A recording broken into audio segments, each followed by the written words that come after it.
الحمد لله نحمده ونستعينه ونستغفره ونؤمن به ونتوكل عليه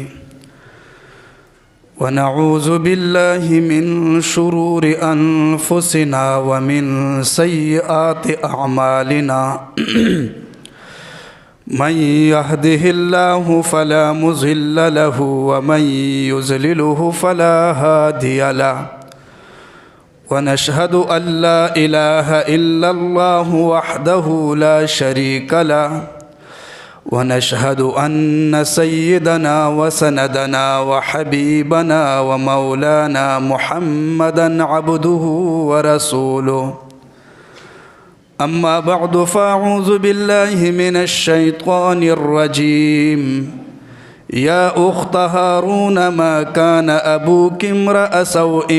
وما كانت أمك بغيا فأشارت إليه صدق الله العلي العظيم درود شریف پڑھیں اللهم صل على محمد وصحبه وسلم.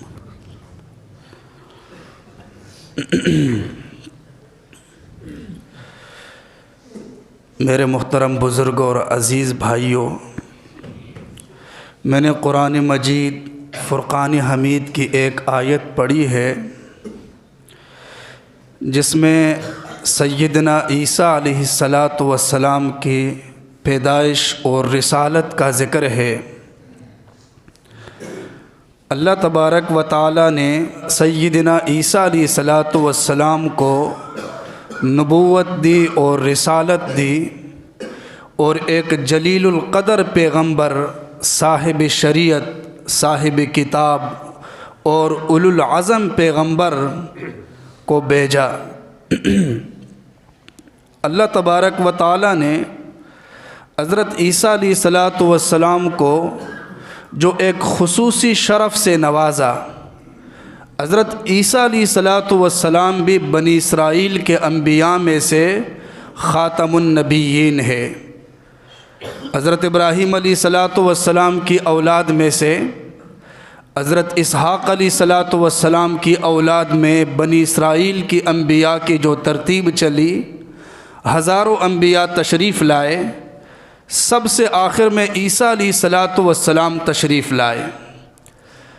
اور دوسرے صاحبزادے حضرت اسماعیل علیہ السلام کی اولاد میں سے صرف امام الانبیاء محمد مصطفیٰ احمد مجتبیٰ خاتم النبیین محمد مصطفیٰ صلی اللہ علیہ وسلم تشریف لائے۔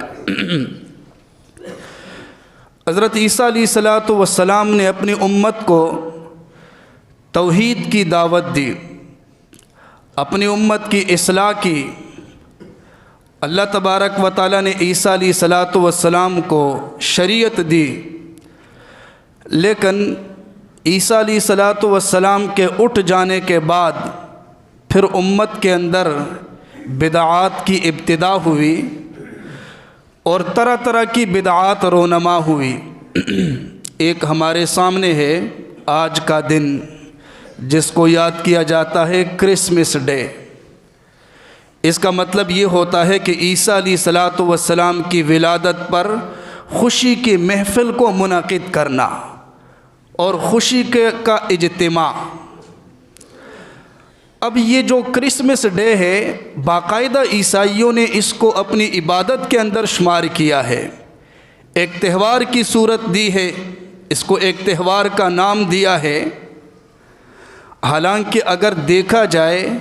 نہ تو اس کا ذکر انجیل میں ہے، تحریف شدہ انجیل ہے، لیکن اس میں بھی اس کا ذکر نہیں ہے، بائبل کے اندر بھی اس کا ذکر نہیں ہے، اور ان کی کتاب عہد نامہ جدید کے اندر بھی اس کا ذکر نہیں، لیکن پھر بھی انہوں نے اس کو اپنی عبادت کا حصہ بنا دیا اور مذہب کا حصہ بنا دیا۔ عجیب بات ہے یہ، اور اس کو عبادت کا نام بھی دیتے ہیں۔ بعض کتابوں میں لکھا ہے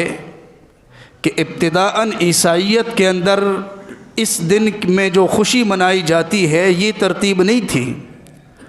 بلکہ بعد میں ایک بت پرست بادشاہ تھا جس نے عیسائیت قبول کی۔ پھر اس کے بعد اس نے سوچا کہ دوسرے بت پرست اور مشرک لوگ عیسائیت میں شامل ہو جائے۔ اس نے اس پر سوچا کہ ایسی کوئی ترتیب بن جائے کہ یہ بت پرست اور مشرک لوگ ہمارے ساتھ بیٹھے، چونکہ وہ ان کے ساتھ بیٹھنے کے لیے تیار نہیں تھے۔ تو چونکہ بت پرست اور مشرکوں کے اندر بعض ایام خصوصی طور پر منائے جاتے تھے، تو یہ جو مشرکوں سے عیسائیت میں آیا تھا جو شخص، جو بادشاہ، اس نے سوچا کہ چلو عیسائیت کے اندر بھی ایک دن خاص کر لیتے ہیں، تو ہماری تھوڑی بہت مشابہت ہو جائے گی مشرکین کے ساتھ، وہ ہمارے ساتھ ہمارے مجمع میں شامل ہوں گے، ہم انہیں دعوت دے سکیں گے۔ اس نام پر انہوں نے کرسمس ڈے، یعنی یہ جو 25 دسمبر کا دن ہے، اس کو خاص کر دیا، اور چلتے چلتے چلتے چلتے چلتے یہاں تک پہنچا جو آج کل ہو رہا ہے۔ ابتداءً اس کو خاص کیا تھا کہ ہم اس دن میں جمع ہو کر ہمارے بڑے آئیں گے اور ہمیں عیسیٰ علیہ السلام کی تعلیمات سنائیں گے، یعنی ہماری اصلاح ہوگی، صرف وعظ، تقریر اور انجیل کی تعلیمات سنائی جائے گی۔ لیکن چلتے چلتے پھر طبقات بدلتے گئے، پھر لوگوں نے سوچا کہ خشک تعلیمات کا کیا فائدہ، ذرا خرچہ بھی ہو جائے، خرچے کی ترتیب شروع ہو گئی۔ پھر سوچنے لگے کہ نظم اور اسی طرح نعت اور یہ ترتیب بھی شروع ہو جائے۔ پھر سوچنے لگے اس کو ذرا اور گرم کرتے ہیں تو زیادہ لوگ اس میں شامل ہوں گے، میوزک بھی اس کے اندر شروع کر دیا۔ پھر چلتے چلتے ناچ گانے، اور پھر آج کل آپ کے سامنے ہے بے حیائی، یہ ساری چیزیں جو ہے وہ میدان میں آ گئی۔ چونکہ جب ایک امر کا تعلق دین کے ساتھ نہیں ہوتا اور اس کو جب شامل کیا جاتا ہے تو اس گمراہی کی حد نہیں ہوتی۔ ہمارے بھی آپ نے سوچا ہوگا یہ عید میلاد النبی کے نام پر جو خوشی کا اظہار کیا جاتا ہے، یہ بھی ابتداءً تقریباً ایسا ہی تھا کہ اس دن نبی علیہ السلام کی سیرت بیان ہوگی اور کچھ بھی نہیں، بے حیائی نہیں ہوگی، آپ علیہ السلام کی تعلیمات بیان ہوگی۔ اس کی ابتدا ایسی تھی، لیکن اب چلتے چلتے اب آپ کے سامنے ہے بازاروں کے اندر کتنی بے حیائی ہوتی ہے اور کیا کچھ ہوتا ہے، بیان کرنے کی ضرورت